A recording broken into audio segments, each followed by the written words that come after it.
Good evening. Hello and welcome to H2O. Today I am going to discuss on Chidambaram Nadaraja Temple, Chidambaram Ragasyam, and how the cosmic dance of Lord Shiva is connected to quantum field theory. The presiding deity of the Nadaraja Temple or Thillai Nadaraja Temple is Lord Shiva, who is the Lord of dance, and the goddess of the temple is Umayambikai, that is goddess Parvati.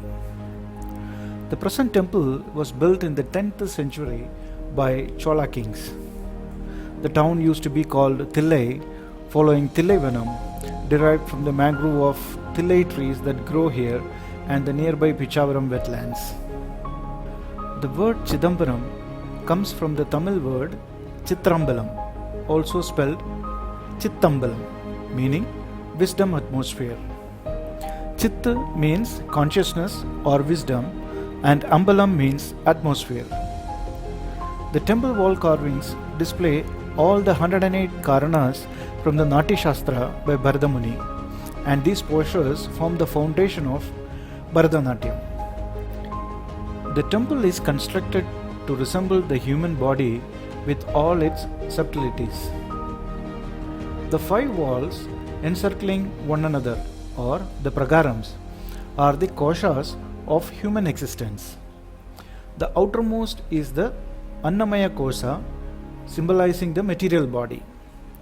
The second is Pranamaya Kosha, symbolizing the vital force or prana. The third is Manomaya Kosha, symbolizing thoughts or mana. The fourth is the Vijnanamaya Kosha, symbolizing intellect, and the fifth and innermost is the Anandamaya Kosha, symbolizing eternal bliss.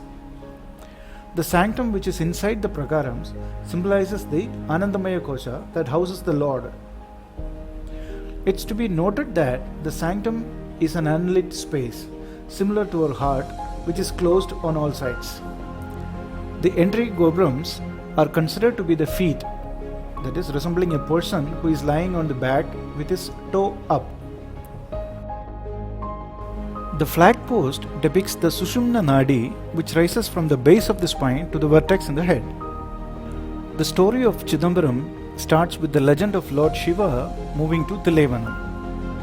There were a group of rishis in this forest who believed that they can control the supreme power through mantras and rituals. To prove this wrong, Lord Shiva disguises as a mendicant and Lord Vishnu disguises as Mohini tested the fidelity of the wives of the sages who were proud of their chastity.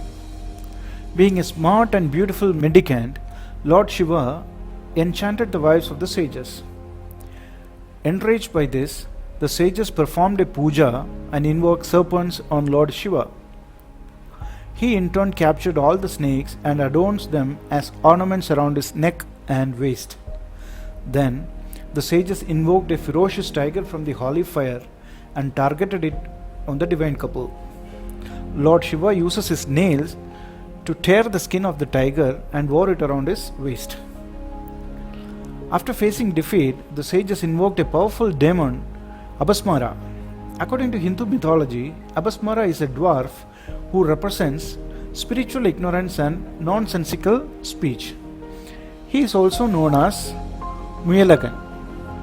To preserve knowledge in this world, Abhasmara must be subdued, not killed. Lord Shiva, with a gentle smile, stepped on the demon's back and made him immovable. This is the point where he started his Ananda Tandavam, an eternal blissful dance, and disclosed who they really were.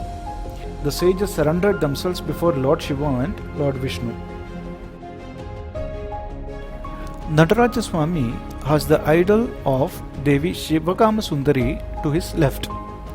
This symbolizes Ardhanarishwara. To his right, there is a screen. During Deeparadhana, the screen is removed and we can see 5 vertical long hanging golden Vilva leaves. We cannot see anything behind that.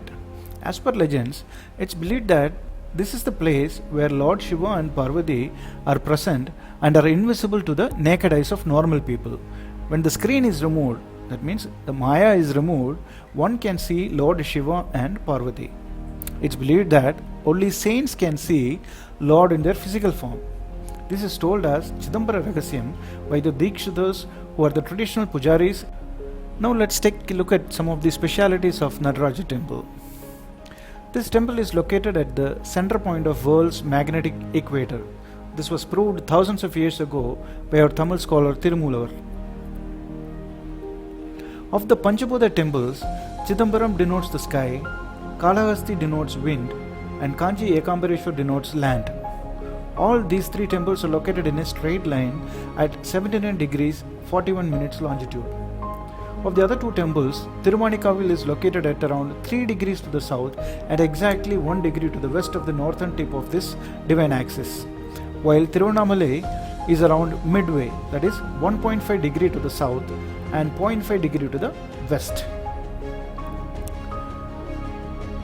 Chidambaram temple is based on the human body, having 9 entrances denoting 9 openings of the body.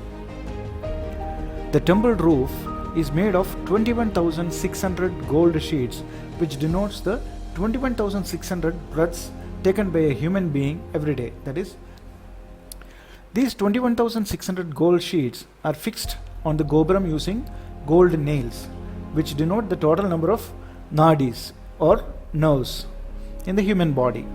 Tirumoolar states that man represents the shape of Shivalingam, which represents Chidambaram, which represents Sadashivam, again which represents his dance. The Ponnambalam is placed slightly tilted towards the left. This represents our heart.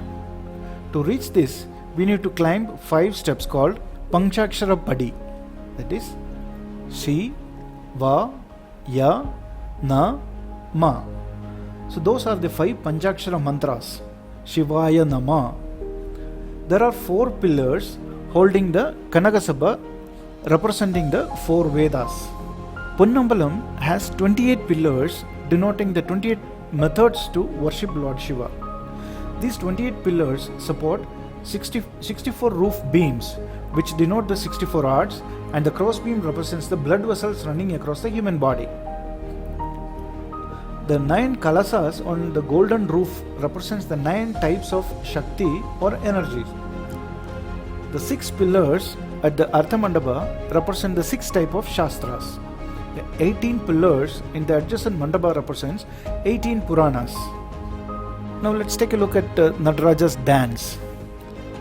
It is said to indicate 5 divine acts, which are creation, protection, destruction, and the foot which is planted shows the act of hiding, and the raised foot shows the act of bestowing. Shiva's dance is called the cosmic dance by many scholars. In Chidambaram, this dance is called Ananda Tandava. Lord Mahavishnu also saw the divine dance. In a nearby mandapa called Chitrakuda, Mahavishnu gives us darshan in his fully reclining Yoga Nidra pose on the snake bed. If one stands on a small lotus sculpted on the floor slab in front of Narayana, one can see Nataraja in his right side. It's believed that sages Patanjali and Tirumoolar also saw Nataraja's dance in Chidambaram. Their figures are also embossed on the silver doors of the Chitsabha. The dance of Lord Nataraja is described as cosmic dance by Western scientists. According to Fritz of Capra, the dance of Shiva symbolizes the basis of all existence. According to quantum field theory, the dance of creation and destruction is the basis of the very existence of matter. Modern physics has thus revealed that every subatomic particle not only performs an energy dance, but also is an energy dance by itself, a pulsating process of creation and destruction. For the modern physicist, then Shiva's dance is the dance of subatomic matter, the basis of all existence and of all natural phenomena. I hope you have enjoyed this video. If you find this interesting, please subscribe to my channel and hit the bell icon to get the latest videos. Thank you.